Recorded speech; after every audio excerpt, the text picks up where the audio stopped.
Subhanallah, pernahkah kamu bertanya dalam hati, kenapa ada orang yang hidupnya tiba-tiba melonjak, rezekinya melesat, jalannya dimudahkan, sementara yang lain merasa berjalan di tempat meski sudah bekerja keras siang dan malam?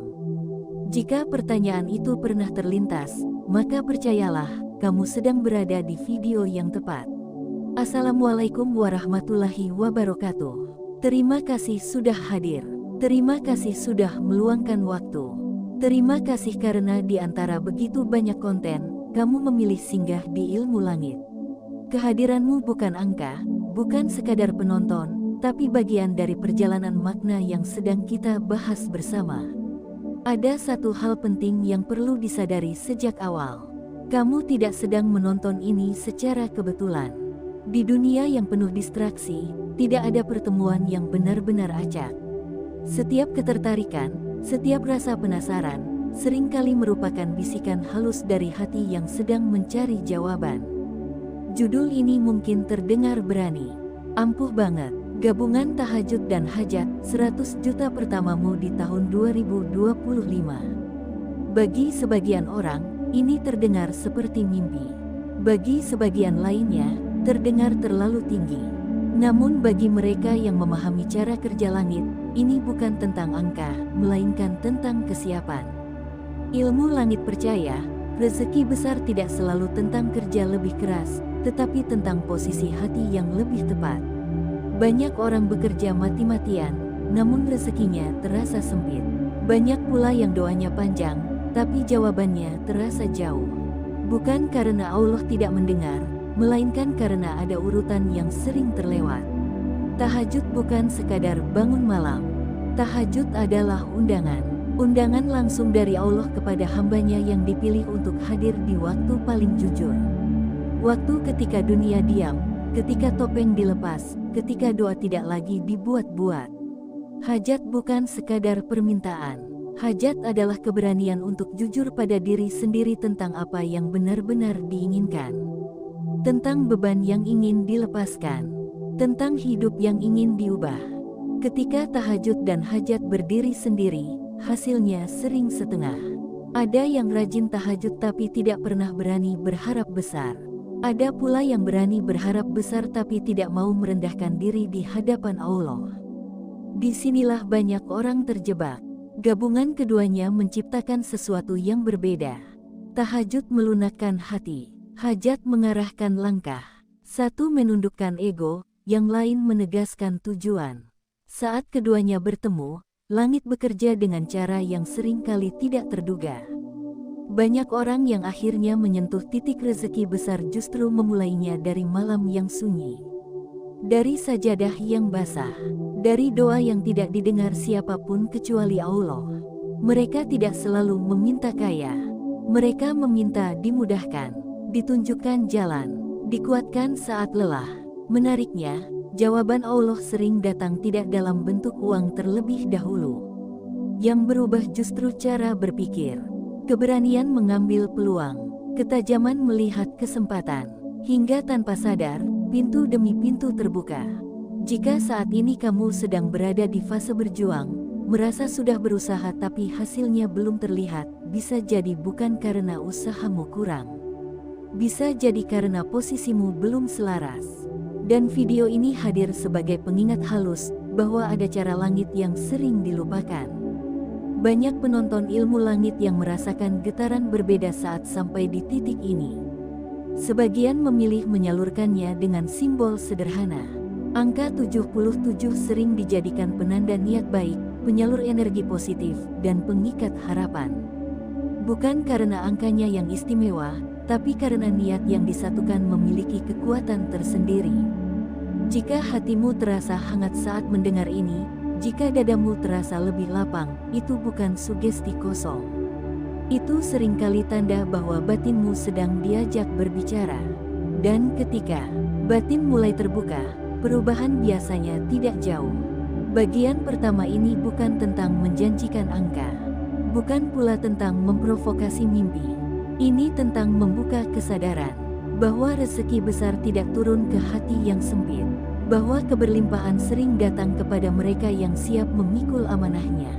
Di bagian berikutnya, kita akan masuk lebih dalam tentang kesalahan paling sering yang membuat doa rezeki terasa berat, tentang kenapa banyak orang rajin beribadah, tapi hidupnya tidak bergerak kemana-mana, dan tentang bagaimana tahajud dan hajat, jika dipahami dengan benar, bisa menjadi titik balik yang nyata. Tetaplah di sini, karena apa yang akan dibahas setelah ini seringkali menjadi pembeda antara mereka yang hanya berharap dan mereka yang benar-benar dipersiapkan oleh Allah. Ada satu fase yang hampir selalu dilewati oleh orang-orang yang doanya besar, tapi hidupnya terasa diam di tempat. Fase ini tidak banyak dibicarakan, karena tidak nyaman untuk diakui. Fase di mana seseorang rajin beribadah, lisannya penuh doa, namun hatinya diam-diam bertanya, mengapa hidupku belum juga berubah? Di titik inilah banyak orang mulai salah menilai. Mereka mengira Allah lambat, mereka mengira doa mereka diabaikan. Padahal seringkali, masalahnya bukan pada langit, melainkan pada cara kita berdiri di hadapan langit. Bagian kedua ini menjadi penting, karena disinilah letak kesalahan paling umum yang membuat gabungan tahajud dan hajat tidak bekerja maksimal. Bukan karena amalan itu lemah, tetapi karena niat, sikap batin, dan pemahaman yang belum selaras. Ilmu langit mencatat satu pola yang berulang. Banyak orang meminta rezeki besar, tetapi masih membawa ketakutan kecil di dalam dadanya. Takut gagal, takut dicibir, takut berubah, takut jika doanya benar-benar dikabulkan, lalu hidupnya tidak lagi sama. Padahal rezeki besar selalu membawa perubahan besar, dan tidak semua orang siap menerimanya. Tahajud sejatinya bukan sekadar ritual malam. Ia adalah proses pembongkaran diri. Saat seseorang berdiri di sepertiga malam, yang diuji bukan hafalan doanya, melainkan kejujuran hatinya. Apakah ia benar-benar berserah, atau hanya berharap tanpa mau berubah? Kesalahan pertama yang sering terjadi adalah menjadikan tahajud sebagai alat menekan Allah. Seolah-olah dengan bangun malam, seseorang merasa punya posisi tawar, merasa lebih pantas dikabulkan dibanding yang lain. Saat rasa ini muncul, tahajud kehilangan ruhnya. Allah tidak pernah membutuhkan ibadah kita. Justru kitalah yang membutuhkan ibadah untuk menata diri. Ketika tahajud dilakukan dengan hati yang merasa berjasa, bukan hati yang merasa butuh, disitulah doa menjadi berat. Kesalahan kedua adalah hajat yang kabur. Banyak orang berkata ingin rezeki, tapi tidak pernah jelas rezeki seperti apa yang diinginkan. Ingin kaya, tapi takut dicap duniawi. Ingin cukup, tapi membatasi diri dengan rasa tidak pantas. Di hadapan Allah, kejujuran adalah kunci. Allah Maha mengetahui isi hati, bahkan yang tidak berani kita ucapkan. Maka ketika hajat disampaikan setengah-setengah, hasilnya pun sering setengah-setengah. Gabungan tahajud dan hajat menuntut satu hal penting, keberanian untuk jujur dan kerendahan untuk tunduk. Dua hal ini jarang bisa berjalan bersama, kecuali pada hati yang sedang ditempa. Kesalahan ketiga yang paling halus adalah tergesa-gesa ingin hasil, tapi enggan menjalani proses. Banyak orang berharap lonjakan rezeki, namun menolak fase penguatan mental, perluasan wawasan, dan pendewasaan sikap. Padahal sebelum Allah membesarkan rezeki, seringkali Allah membesarkan kapasitas diri. Ilmu langit sering menyebutnya sebagai fase pelebaran wadah. Rezeki itu seperti air. Jika wadahnya kecil, air yang banyak justru meluap dan terbuang. Maka sebelum aliran besar datang, Allah memperlebar wadahnya terlebih dahulu. Tahajud berfungsi sebagai ruang pembentukan ini. Di malam yang sunyi, seseorang dipertemukan dengan dirinya sendiri, dengan rasa takutnya, dengan ambisinya, dengan egonya, dan disitulah hajat diuji, apakah ia lahir dari keserakahan atau dari tanggung jawab. Menariknya, orang-orang yang akhirnya mengalami perubahan besar biasanya melewati tanda-tanda serupa. Mereka diuji dengan penundaan, diuji dengan kelelahan, diuji dengan situasi yang membuat mereka hampir menyerah. Namun justru di fase inilah tahajud menjadi penguat dan hajat menjadi pengarah. Banyak yang tidak sadar bahwa doa yang terasa belum dijawab seringkali sedang diproses.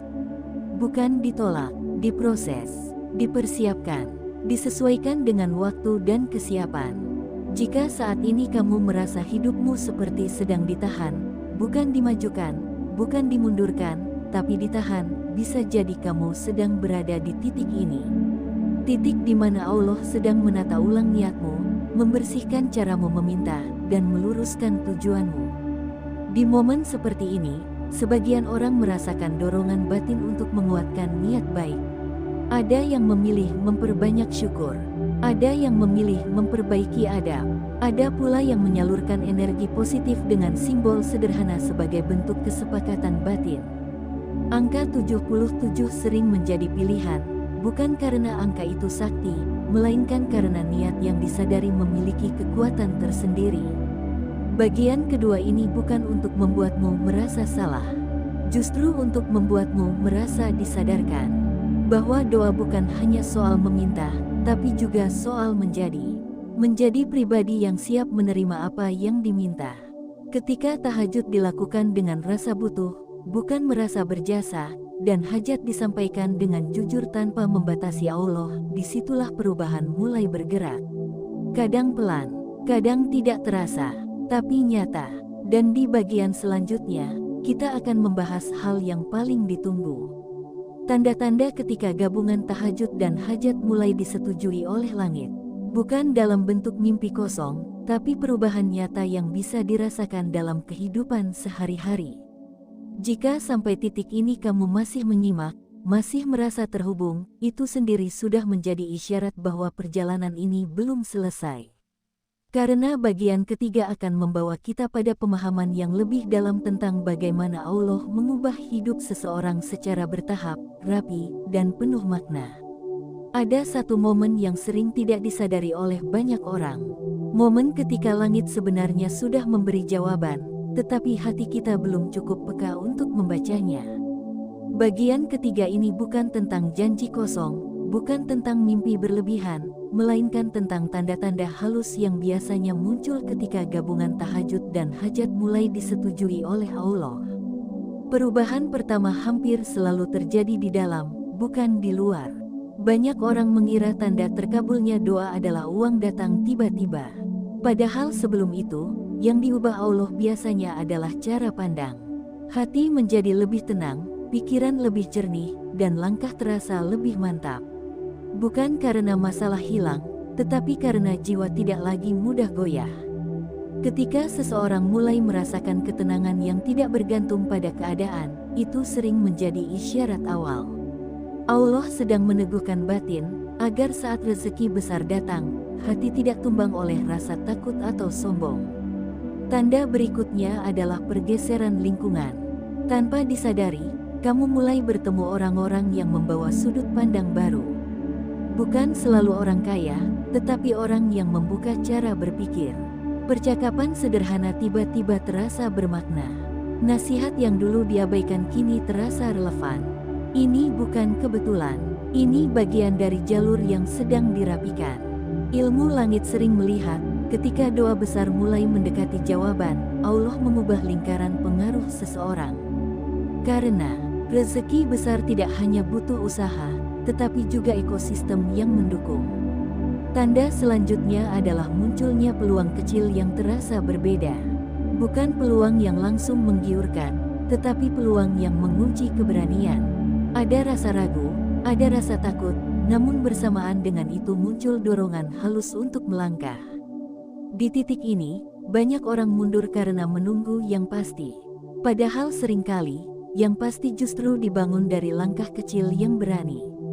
Tahajud berperan menjaga hati agar tetap rendah. Hajat menjaga arah agar tidak menyimpang. Ketika dua ini terus dijaga, seseorang biasanya tidak mudah tergoda jalan pintas. Ia lebih memilih jalan yang pelan tapi bersih. Tanda yang sering membuat kaget adalah datangnya ujian setelah doa terasa semakin dekat. Bukan ujian untuk menjatuhkan, tetapi untuk memastikan kesiapan. Ujian kesabaran, ujian kejujuran, ujian konsistensi. Banyak yang mengira ini pertanda doa ditolak, padahal seringkali ini pertanda doa sedang dinaikkan levelnya. Allah tidak sedang menghalangi, Allah sedang memastikan. Memastikan bahwa ketika rezeki besar datang, ia tidak menjadi sumber kerusakan, tetapi menjadi sarana kebaikan. Di fase ini, sebagian orang merasakan dorongan batin untuk lebih sering bersyukur, lebih hati-hati dalam bertindak, dan lebih menjaga niat. Ada pula yang menyalurkan getaran positif dengan simbol kebersamaan, seperti menuliskan angka 77 sebagai penanda niat baik, harapan, dan kesepakatan batin untuk tetap berada di jalur yang lurus. Bukan soal angkanya, tetapi soal kesadaran yang ditanamkan. Perubahan berikutnya adalah cara seseorang memandang uang. Bukan lagi sebagai tujuan utama, tetapi sebagai alat. Alat untuk memperbaiki hidup, membantu keluarga, dan memberi manfaat. Ketika sudut pandang ini terbentuk, rezeki justru lebih mudah mengalir. Karena Allah tahu, harta itu akan jatuh ke tangan yang tepat. Banyak kisah menunjukkan, orang yang akhirnya menyentuh angka besar justru tidak lagi terobsesi dengan angka itu. Fokusnya bergeser pada proses dan dampak, dan disitulah keberkahan bekerja. Bagian ketiga ini menjadi penutup, sekaligus pengikat dari bagian sebelumnya. Di bagian pertama, kita membuka kesadaran bahwa pertemuan ini bukan kebetulan. Di bagian kedua, kita meluruskan kesalahan dalam meminta. Dan di bagian ketiga ini, kita memahami bahwa jawaban Allah sering datang bertahap, rapi, dan penuh hikmah. Jika saat ini kamu belum melihat perubahan besar di luar, tetapi sudah merasakan perubahan di dalam, jangan remehkan itu. Banyak orang gagal karena berhenti tepat sebelum pintu terbuka. Padahal tanda-tandanya sudah ada, hanya belum dikenali. Teruslah menjaga malam, bukan karena ingin memaksa langit, tetapi karena ingin menata diri. Teruslah menyampaikan hajat, bukan karena merasa pantas, tetapi karena percaya pada kemurahan Allah. Ketika dua ini berjalan seiring, hasilnya jarang meleset, meski waktunya sering berbeda. Semoga setiap langkahmu dimudahkan, setiap niat baikmu dijaga, dan setiap doa yang kau bisikkan di sunyi malam, menemukan jalannya menuju jawaban terbaik. Terima kasih sudah membersamai ilmu langit hingga bagian akhir. Semoga cahaya ini tidak hanya singgah di telinga, tetapi menetap di hati, dan bergerak nyata dalam kehidupan.